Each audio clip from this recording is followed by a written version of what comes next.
Welcome to Mile High Reefers. I'm Scott Anderson, and today we're looking at one of the coolest Zoas / Pallies in the aquarium hobby, and that's the Utter Chaos. To begin with, let's talk about classification. Are these a Pally or a Zoa? Now, normally when you think of a Zoa, you're thinking smaller heads without the long, thin lashes. I mean, they'll have lashes, they're just not long and thin. But when we look at Polytoxins, they have big, fat heads with long, thin lashes, and that's exactly what Utter Chaos looks like. So I think it's a Pally, but I'm not actually a scientist, and I haven't been able to find any real classification on these. But personally, I'm leaning towards Pally, although in practical matters for a reefer, it's not going to make any difference on how you keep this coral.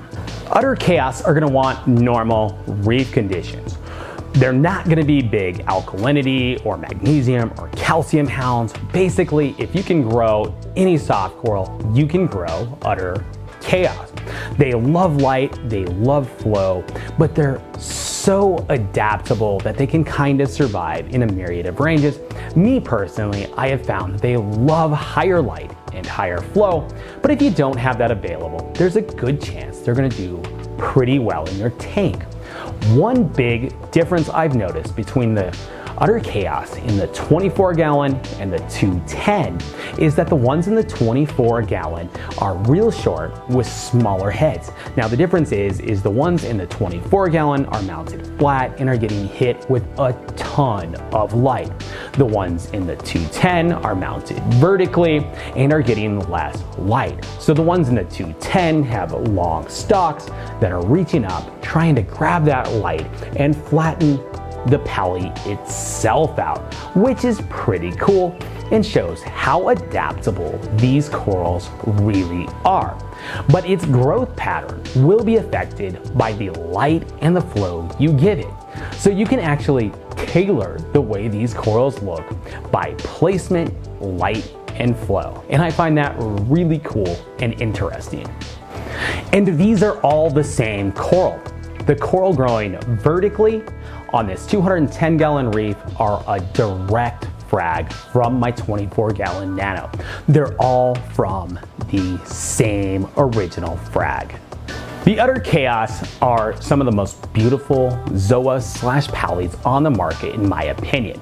They got those big fat heads, they're nice, bright, fluorescent pinks with some black backgrounds and more bright pink in the center of the coral. They are completely stunning.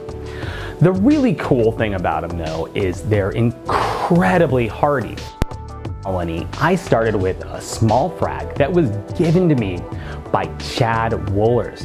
I started off with just a couple of heads, and over the course of 2 years, they've exploded into a good sized colony, which is pretty well boxed in my 24-gallon.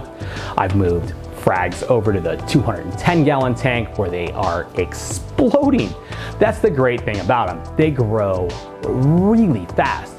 Now that could be considered a downside depending on what you're planning on doing with Utter Chaos.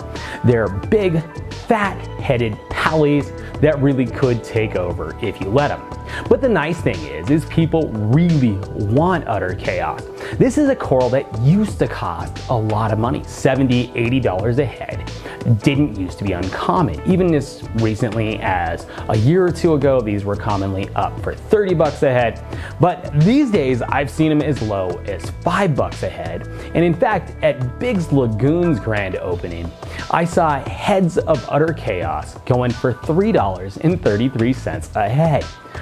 It's crazy. They had a $10 frag with 3 heads on it. So this coral has gone from a really high-end collector Zoa to something us mere mortals can afford, which is really cool.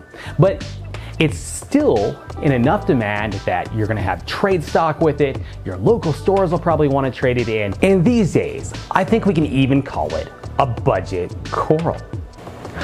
Like any Polythoa or zoanthid, Utter Chaos can release Polytoxins. So when working with this coral, you need to be aware of that. for the most part, it's not gonna be a big deal. If you're just doing normal work in the tank, they're not gonna release those polytoxins, and it's really not gonna be a problem for you. The only time you're gonna have to deal with the polytoxin is when you're actually causing physical stress to the coral, like when you cut it. Me personally, if I'm cutting it or ripping a piece off of a rock, I'll wear long, full-length gloves, glasses, and if I'm using a power saw, I'll even use a respirator with carbon. But for the most part, it's not that big of a deal. So a little common sense when working with these corals goes a long way.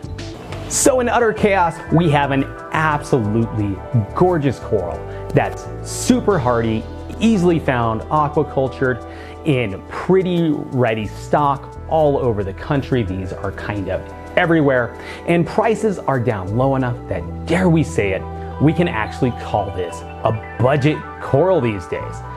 So utter chaos are one of my favorite zoas for all of those reasons. So thanks for watching this episode of Mile High Reefers. Like, comment, and subscribe if you want to see more videos like this one.